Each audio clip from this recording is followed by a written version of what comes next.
दांव खेले वो दांव कहीं ना कहीं आप सफल नजर आ रहा है। सिवान सीट से मंत्री मंगल पांडे आगे हैं, बांकीपुर सीट से मंत्री नितिन नवीन इस वक्त आगे चल रहे हैं और ऐसे में बांकीपुर सीट से अगर बात करें तो इनकी बढ़त हमेशा से रही है। नालंदा सीट से मंत्री श्रवण कुमार भी आगे चल रहे हैं। रश्मि, आप तस्वीरें दिखा रही थी कि किस तरह से न्यूज में भी माहौल खुशनुमा है, क्योंकि परिणाम के साथ साथ जो अटकलें थी और जो कशिश न्यूज का एग्जिट पोल था वो भी सच साबित होता नजर आ रहा है। बिल्कुल सुष्मिता, एग्जिट पोल में जो दावे कशिश न्यूज से किए थे वो वाकई में अब सही साबित हो रहे हैं। देखिए न्यूज रूम में यहाँ ढोल नगाड़े के साथ हमें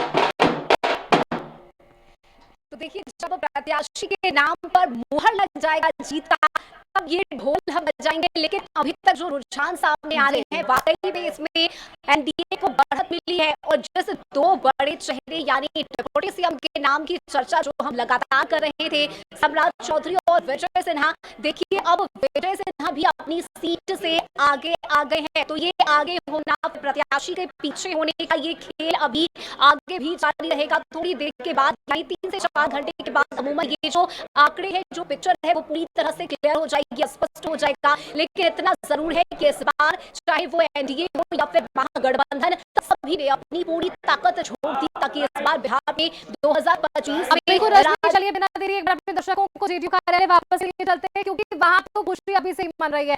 नीरज, बिना देरी तस्वीरें दिखाइए ना एक बार, क्योंकि लड्डू मिठाइयां तो पहले से बनने लगी थी, लेकिन अब तो रुझान आने लगा है। तकरीबन मुझे लगता है कि 11 बजने वाले हैं। दिखाइए।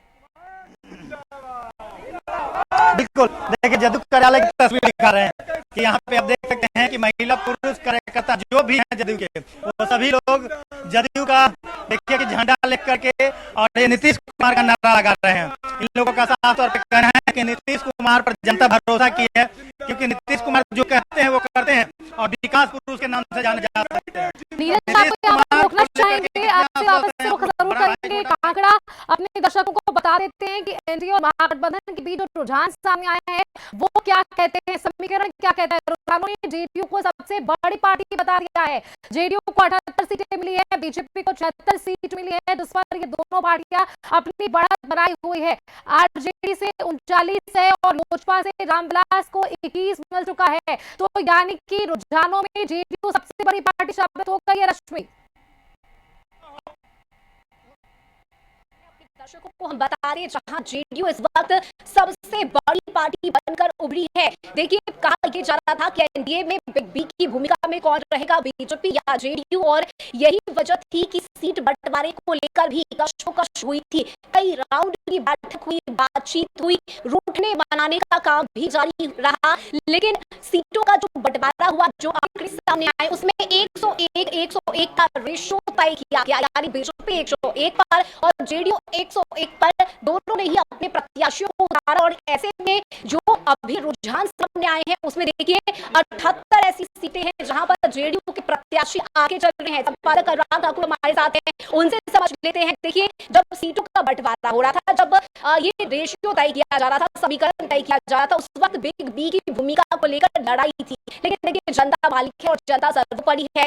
78 सीटों पर जेडीयू सबसे बड़ी पार्टी बनकर इस वक्त आगे चल रही है। जी रश्मि, मैं थोड़ा अपडेट कर दूं कि जेडीयू अभी 82 सीटों पे आगे चल रही है, जो अभी तक के रुझान आ रहे हैं। बीजेपी 76, आरजेडी 37, ये आरजेडी के लिए थोड़ा सा ये दिक्कत वाली खबर है, और एलजेपी 21 और कांग्रेस 7, सीपीआईएमएल 4 और अदर्स 4। तो जेडीयू अभी तक सबसे बड़ी पार्टी उभर के सामने आ रही है 82 सीटों के साथ। तो जो दावे किए जा रहे थे कि इसमें बिग बी की भूमिका में कौन होगा, तो अब अभी तक के रुझानों में ये स्पष्ट हो रहा है कि जेडीयू लार्जेस्ट पार्टी उभर रही है। और पिछली बार की अगर हम बात करें 2020 के चुनाव में, तो उसमें आरजेडी 75 सीटों के साथ लार्जेस्ट पार्टी थी। लेकिन अभी के रुझानों में अगर हम बात करते हैं तो जेडीयू लीड कर रही है, 82 सीटों पे आगे चल रही है, तो काफी बड़ा मार्जिन है और जेडीयू के नेता भी लगातार बोलते आ रहे थे कि इस बार जेडीयू लीड करेगी। और कल भी हमारी जेडीयू के एक दो नेताओं से बात हो रही थी, उन्होंने साफ तौर पे कहा था कि आप रुझानों में देख लीजिएगा और रिजल्ट भी देख लीजिएगा। हम जनता से वादा कर रहे हैं और हम अपना दावा कर रहे हैं कि जेडीयू लार्जेस्ट पार्टी होगी, और रुझान भी अभी तक वही कह रहे हैं। तो थोड़ा सा समय का इंतजार करना चाहिए और उसके बाद चीजें स्पष्ट हो जाएंगी। बिल्कुल इंतजार करना चाहिए। और तस्वीरें हमारे संवाददाता नीरज भी दिखा रहे थे जेडीयू कार्यालय की, किस तरह से जश्न मनाना शुरू हो गया। कार्यकर्ताओं में उत्साह है, नीतीश कुमार के चेहरे पर जनता ने फिर से भरोसा जताया है। जी बिल्कुल, नीतीश कुमार हम के चेहरे पे जनता ने भरोसा जताया, और हम भी लगातार इस विधानसभा चुनाव में घूम रहे थे। जब हमारे रिपोर्टर्स घूम रहे थे, सभी लोग ग्राउंड जीरो पे थे, और तो वहाँ पे जो फीडबैक आ रहा था, नीतीश कुमार के काम की सराहना हर तबके के लोग कर रहे थे, चाहे वो युवा हो, महिलाएं हो, बुजुर्ग हो। जो बिहार का विकास है उससे नकारा नहीं जा सकता। अभी से 20 साल पहले के बिहार की अगर बात करें और अब के बिहार की बात करें, तो नीतीश कुमार ने काम किया है, और इसी वजह से लोगों का, जनता का सपोर्ट उन्हें मिल रहा है। और इस बार भी जिस तरीके से उन्होंने बताया कि इस बार आने पे क्या क्या चीजें मिलेंगी, 10,000 रुपए की बात हो या नौकरी की बात हो, बेरोजगारी दूर करने की बात हो, तमाम चीजें, इंफ्रास्ट्रक्चर और बढ़ाने की बात हो, पुल पुलिया, स्कूल कॉलेज, तमाम चीजें नीतीश कुमार ने वादा किया है कि जो अभी तक नहीं हो पाया इस सरकार में, इस बार के कार्यकाल में, वो चीजें भी देंगे जनता को। तो ये बहुत बड़ी बात है, और अगर पिछले ट्रैक रिकॉर्ड भी उठाया जाए तो काम तो नीतीश कुमार ने किया है, और इसी वजह से जनता का प्यार भी उन्हें लगातार मिल रहा है, और लोग भी, और महिलाएं तो खासकर नीतीश कुमार को पसंद करती हैं। एक तो शराबबंदी वाला मुद्दा था ही, हाँ, लेकिन शराबबंदी पूर्ण शराबबंदी नहीं कहा जा सकता बिहार में, लेकिन फिर भी शराबबंदी रहा, और तमाम चीजें उन्होंने महिलाओं के लिए किया है। नौकरी, जो पलायन वाला मुद्दा है, जो विपक्ष भी हमेशा उठाता रहा है, ये एक काफी बड़ा मुद्दा है बिहार के लिए। इस पे आप सरकार अगर बन जाती है एनडीए की, तो नीतीश कुमार अगर मुख्यमंत्री होते हैं, तो उन्हें इस पे काम करने की जरूरत है कि बिहार के जो मजदूर हैं वो, उन्हें बिहार में नौकरी मिले, उन्हें दिल्ली या अन्य राज्यों में ना जाना पड़े। बिल्कुल। और जिस तरह से नीतीश कुमार ने काम किया, खासकर महिला सशक्तिकरण की अगर हम बात करें, तो जो वोट प्रतिशत सामने आए हैं उसमें महिलाओं की भागीदारी ज्यादा देखने को मिली। क्या ये वाकई में मास्टर स्ट्रोक था नीतीश कुमार का अंतिम वक्त में इतना बड़ा फैसला लेना कि हम महिलाओं के उत्थान के लिए, उन्हें रोजी रोजगार देने के लिए हर महीने 10,000 रुपए की राशि उनके खाते में ट्रांसफर करेंगे? क्या ये एक वाकई में उस मास्टर स्ट्रोक की तरह काम किया है चुनाव में? जी बिल्कुल, ये बहुत बड़ा मास्टर स्ट्रोक है। और अगर हम बात करें, इससे पहले झारखंड चुनाव को भी हमने देखा था, तो वहां भी मैया सम्मान योजना के तहत 2100 रुपए की राशि चुनाव से पहले महिलाओं के खाते में जा रही थी, और कई बार गई। इसका माइलेज वहां हेमंत सोरेन को मिला। रश्मि, ऐसे समझिए, पैसा एक बहुत बड़ी चीज है और लोगों की जरूरतों को पूरा करता है।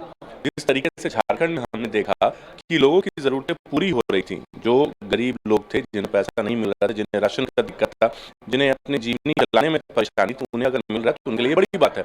वैसे ही नीतीश कुमार ने यहाँ जब 10,000 आश्वासन देना कि 30,000 हम देंगे और 10,000 दे देना, इन दोनों चीजों में बहुत फर्क होता है।